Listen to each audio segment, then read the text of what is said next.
You find yourself bound between two rough-hewn boats in the scorching heat of 401 BC, the wood still wet with river water that now feels like ice against your naked skin.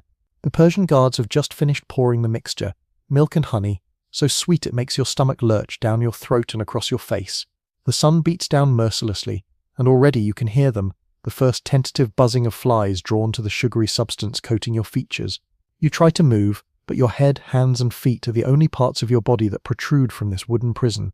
Inside, in the darkness between the boats, your body is completely enclosed. You are Mithridates, a soldier of the Persian Empire, and you are about to experience the most horrific punishment ever devised by human imagination. This is Scaphism, the boats, and you will die here, slowly, over the course of 17 agonizing days and nights. Before diving into these forgotten stories of survival and suffering, if you enjoy learning about the hidden truths of history, consider hitting that like button and subscribing for more content like this, and please comment below to let me know where you're listening from. I find it incredible that we're exploring these ancient stories together from different parts of the world, connected across time and space by our shared curiosity about the past. The Persian Empire of 401 BC stretched from the Indus River to the Mediterranean Sea, encompassing more territory than any realm before it. At its heart sat Artaxerxes II, king of kings, ruler of millions, commander of armies that could darken the horizon. But even this godlike figure faced challenges that would test the very foundations of his power. His younger brother Cyrus had gathered Greek mercenaries and Persian dissidents, marching against the throne in a bid that would reshape the ancient world. When Cyrus fell at the Battle of Canaxa, struck down not by the king's own hand as Artaxerxes claimed, but by a young soldier named Mithridates, the stage was set for a demonstration of imperial justice so terrible that its memory would haunt human consciousness for over 2 millennia. The origins of Scaphism remain shrouded in the complex web of Persian legal tradition and the harsh realities of maintaining control over a vast empire. The word itself comes from the Greek scaphe, meaning boat, but the practice predates any Greek understanding of Persian culture. In the legal framework of the Achaemenid Empire, punishment served multiple purposes: deterrence, retribution, and the public demonstration of royal power. Death was not merely the end of life, it was a carefully orchestrated performance designed to reinforce the absolute authority of the King of Kings. Ancient Persian law recognized gradations of crime that demanded proportional responses. Common theft might warrant the severing of hands, a mirror punishment that served as both justice and permanent reminder. Adultery could result in the removal of nose and ears, marking the transgressor for life, but certain crimes transcended ordinary categories of wrongdoing. Treason, particularly when it involved the royal family, demanded something more than mere death. It required the complete destruction of the criminal's humanity, a process so thorough and public that it would serve as an eternal warning to potential rebels. Mithridates had committed the ultimate transgression. He had contradicted his king in public. Not only had he killed Cyrus the Younger, the king's brother, but he had dared to claim credit for the deed when Artaxerxes insisted that he, the king, had struck the fatal blow. In Persian court culture, the king's word was divine truth. To contradict it was not merely insubordination, it was an assault on the cosmic order itself. The king could not simply execute Mithridates, he had to demonstrate that challenging royal authority led to consequences worse than death. The process of Scaphism began with careful preparation. 2 boats were selected, carved from sturdy wood and shaped to fit together with precision. These were not crude vessels but carefully crafted instruments of prolonged torture. The boats were designed to trap the victim while allowing access to his vital functions. Holes were cut to accommodate the head, arms and legs, ensuring that these extremities remained exposed to the elements while the torso remained sealed within the wooden prison. The victim was placed on his back in the lower boat, his body positioned so that when the upper boat was secured, only his head, hands and feet would remain visible. Iron bolts or thick ropes bound the 2 halves together, creating a sealed chamber that would become both coffin and breeding ground. The craftsmanship required for this apparatus suggests that Scaphism was not an improvised punishment, but a refined technique, perfected through repeated use. Once secured within the boats, the real torture began. Guards forced the victim to consume food, pricking his eyes with sharp implements if he refused. This feeding served multiple purposes. It kept the victim alive for maximum suffering. It provided material for the inevitable waste that would accumulate within the boats, and it demonstrated the complete helplessness of the condemned. The victim could not even control when or what he ate. Every aspect of his existence was now subject to his executioner's will. After forced feeding came the application of the honey and milk mixture. This substance was poured into the victim's mouth until he nearly choked, then smeared generously across his face, hands and feet. The sweetness served as an irresistible lure for insects, particularly flies, which would swarm to the exposed flesh. But the honey and milk served another, more sinister purpose. Mixed with the victim's saliva and natural oils, it created a breeding ground for bacterial growth, hastening the onset of infection and decay. The boats were then positioned to ensure maximum sun exposure. The victim's head was secured so that his eyes faced directly into the blazing sun, causing immediate and ongoing damage to his vision. In the scorching heat of Mesopotamia, where temperatures could exceed 120 degrees Fahrenheit, this positioning alone could cause severe dehydration and sunstroke within hours. But death from exposure was not the goal. Survival was. The victim needed to live long enough for the true horror to unfold. As the sun beat down and the honey attracted ever-increasing numbers of flies, the insects began to deposit eggs in the victim's exposed flesh. The warm, moist environment created by the honey and milk provided ideal conditions for rapid larval development. Within hours, maggots would begin to emerge, feeding on the decaying organic matter and gradually burrowing into the victim's skin. The constant buzzing and movement of insects would drive many victims to madness before the physical torture could kill them. Meanwhile, inside the sealed boats, a different kind of horror was developing. The victim's natural bodily functions continued, but with nowhere for waste to go, urine and feces accumulated in the confined space. The wooden boats trapped heat and moisture, creating a greenhouse effect that accelerated decomposition.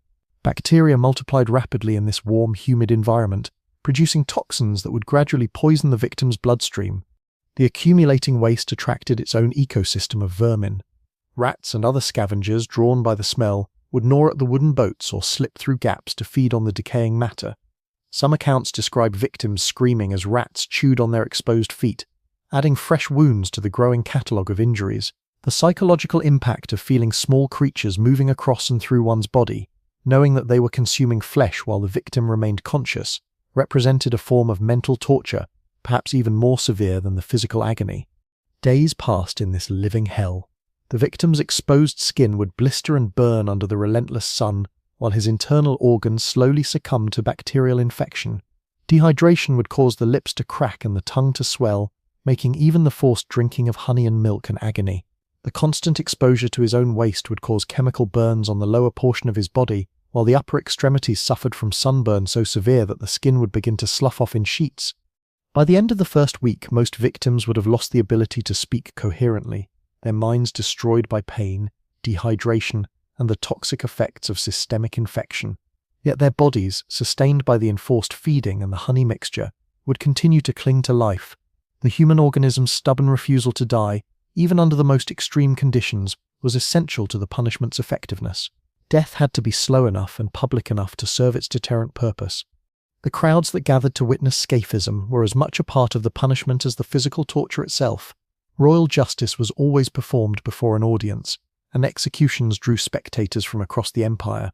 Merchants would interrupt their trading, farmers would leave their fields, and entire families would bring food and make day-long expeditions to witness the spectacle. The victim's suffering was not private but communal, a shared experience that reinforced social hierarchy and the consequences of challenging authority. Spectators would often comment on the progression of the victim's decay, noting changes in his appearance and behavior from day to day. Some brought offerings to the gods, praying either for the victim's swift death or for divine protection from similar punishment. Others came purely for entertainment, viewing the prolonged execution as a form of macabre theatre. The reaction of the crowd was carefully observed by royal officials, who could gauge public mood and the effectiveness of their deterrent measures by watching how people responded to the spectacle. Religious officials played a complex role in these proceedings. While Scaphism was a secular punishment imposed by royal authority, it took place within a culture deeply influenced by Zoroastrian concepts of purity and contamination. The victim's gradual corruption represented not just physical decay, but spiritual pollution, a visible manifestation of the cosmic struggle between good and evil. Some religious authorities viewed the punishment as a necessary purification, cleansing the empire of treachery and rebellion. Others worried that the deliberate cultivation of decay and suffering might anger the gods and bring misfortune upon the kingdom. The technological aspects of Scaphism reveal sophisticated understanding of both human physiology and the natural processes of decomposition. The punishment was designed to maximize suffering while preventing premature death, requiring careful calibration of multiple variables. The boats had to be tight enough to prevent escape, but loose enough to allow circulation of air and the movement of insects. The feeding schedule had to provide sufficient nutrition to sustain life without allowing the victim to build strength. The positioning had to balance sun exposure for insect attraction against the risk of fatal heat stroke. Persian executioners developed expertise in managing these complex requirements, passing down their knowledge through generations of royal service. They learned to recognize the signs of imminent death and to adjust the treatment accordingly, sometimes providing shade during the hottest part of the day or increasing fluid intake when dehydration threatened to end the punishment prematurely. This was not random cruelty but systematic torture, refined through practice and observation into a precise instrument of state terror. The psychological dimensions of Scaphism extended far beyond the individual victim. Word of the punishment spread throughout the empire, creating a climate of fear that made open rebellion almost unthinkable.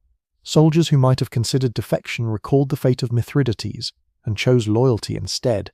Satraps who harbored dreams of independence remembered the 17 days of agony and remained faithful to the crown.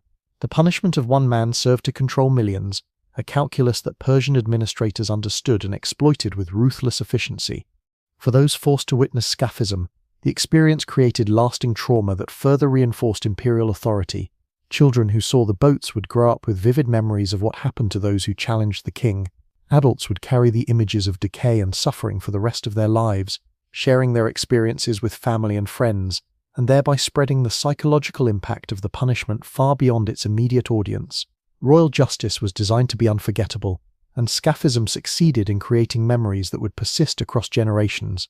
The logistical challenges of maintaining a victim for 17 days required significant resources and organization. Guards had to work in shifts to provide constant supervision, preventing rescue attempts, and ensuring that the feeding schedule was maintained. Supplies of honey, milk, and food had to be procured and transported to the execution site. Officials had to manage the crowds, maintaining order while ensuring maximum visibility of the punishment. The apparatus itself required maintenance, with craftsmen standing by to repair any damage to the boats that might allow premature escape through death. Medical knowledge played a paradoxical role in the administration of Scaphism. Palace physicians, despite their oath to preserve life, were sometimes consulted on techniques for prolonging the victim's survival. They might recommend specific feeding schedules, suggest treatments for preventing fatal complications, or advise on the optimal positioning of the boats to balance various competing factors. This involvement of healers in the machinery of death represents one of the most morally complex aspects of the entire system. The international implications of Scaphism extended far beyond Persia's borders. Foreign ambassadors who witnessed the punishment returned to their own courts with detailed descriptions of Persian justice, influencing diplomatic relations and military planning. Some allied kingdoms adopted similar techniques, viewing extreme punishment as a mark of sophisticated governance. Others recoiled in horror, using Persian cruelty as justification for forming defensive alliances or launching preemptive wars. Greek mercenaries who survived the Battle of Cunaxa and witnessed its aftermath carried stories of Scaphism back to their home cities, where the accounts influenced philosophical discussions about justice, power, and the nature of tyranny. Playwrights incorporated elements of the punishment into tragic dramas, while historians debated its effectiveness as a deterrent versus its moral implications. The punishment became a symbol of Oriental despotism, contrasted with supposedly more humane Greek concepts of justice. Economic factors also influenced the use of Scaphism. The punishment was expensive, requiring significant investment of time, personnel, and materials for maximum effect. It was therefore reserved for crimes of particular significance, typically those involving threats to royal authority or family. Common criminals might face swift execution, mutilation, or slavery, but Scaphism was reserved for cases where the king needed to make a statement that would resonate throughout the empire. The cost was justified by the political benefits of creating lasting fear and obedience. The seasonal timing of executions by Scaphism was carefully considered. Summer months provided optimal conditions for insect activity and rapid decomposition, while winter executions might fail to achieve the desired effect due to reduced bug populations and slower bacterial growth. Royal officials would sometimes delay major executions until weather conditions were favorable, building public anticipation and anxiety while ensuring maximum impact when the punishment was finally administered. Regional variations in the implementation of Scaphism reflected local conditions and administrative preferences. In desert provinces, the boats might be positioned to take advantage of sandstorms that would flay exposed flesh while depositing irritating particles in the victim's eyes and mouth. In river valleys, the boats might be partially submerged to attract aquatic insects and increase humidity. Coastal regions could incorporate salt water into the honey mixture, creating additional chemical burns while preserving the flesh against premature decomposition. The selection of victims for Scaphism involved careful political calculation. The punishment was most effective when applied to individuals of high status, whose fall from grace would shock and intimidate the population. Executing common soldiers by Scaphism might be wasteful, while subjecting nobles or royal relatives to the punishment would demonstrate that no one was beyond the reach of imperial justice. The king's decision to condemn Mithridates, a relatively minor figure who had performed valuable service in killing Cyrus, sent a clear message that even heroism could not excuse disobedience. Documentation and record-keeping played important roles in the administration of Scaphism. Royal scribes maintained detailed accounts of executions, noting the victim's crime, the duration of the punishment, public reaction, and administrative costs. These records served multiple purposes. They provided data for evaluating the punishment's effectiveness, they created legal precedents for future cases, and they preserved the memory of royal justice for future generations. The bureaucracy of death was as thorough and systematic as any other aspect of Persian administration. The role of family members in Scaphism executions added another layer of psychological torment to the proceedings. Relatives of the condemned were sometimes forced to witness the punishment, sharing in the victim's humiliation and serving as additional examples to the population. In other cases, family members were forbidden from approaching the execution site, denied even the comfort of saying farewell, or the eventual relief of retrieving the body for burial. The punishment thus extended beyond the individual to encompass entire family networks, creating collective trauma that reinforced social control. Female victims of Scaphism faced additional horrors specific to their gender. Pregnancy might delay execution until after childbirth, but would not prevent it entirely. The exposure of women's bodies to public view violated cultural norms of modesty, adding shame to physical suffering. Sexual violence during the extended period of helplessness was a constant threat, though official records rarely acknowledge such incidents. The rare cases of women subjected to Scaphism were particularly effective in terrorizing the female population and reinforcing gender hierarchies within the imperial system. The aftermath of Scaphism executions required careful management to maximize their deterrent effect. Bodies were typically left exposed for additional days after death, allowing complete decomposition and serving as a final warning to potential rebels. The remains might then be burned, scattered, or buried in unmarked graves, denying the victims any possibility of memorial or martyrdom. Personal possessions were confiscated and redistributed, erasing all traces of the condemned person's existence, except for the memory of their suffering. Artistic representations of Scaphism began appearing in various media throughout the Persian Empire and beyond. Palace artists created detailed paintings and reliefs depicting the punishment, serving both as decoration and as subtle reminders of royal power. Craftsmen produced miniature models of the boats as toys or religious objects, familiarizing children with the concept from an early age. Literary works incorporated descriptions of Scaphism into epic poems and historical narratives, ensuring that knowledge of the punishment would survive even if the practice itself was abandoned. The training of executioners responsible for administering Scaphism required years of apprenticeship and specialized knowledge. Master executioners passed down techniques for maintaining optimal conditions, recognizing medical emergencies, managing crowds, and coordinating complex logistical operations. These specialists were both feared and respected within Persian society, wielding enormous power while remaining forever associated with death and suffering. Their expertise was considered a state secret, protected from foreign intelligence, and carefully regulated by royal authority. Resistance to Scaphism occasionally emerged from various quarters within the empire. Some regional governors questioned the necessity of such extreme measures, arguing that swift execution was equally effective as a deterrent while requiring fewer resources. Religious leaders sometimes objected to the deliberate cultivation of impurity and decay, viewing it as potentially offensive to divine authority. Military commanders worried that excessive cruelty might provoke rebellion rather than preventing it, especially among foreign auxiliary forces who might not share Persian cultural values. The technological evolution of Scaphism reflected broader changes in Persian society and administration. Early versions of the punishment might have used crude boats or improvised restraints, but by the time of Artaxerxes II, the system had been refined into a precise instrument of royal justice. Innovations in boat construction, feeding techniques, and crowd management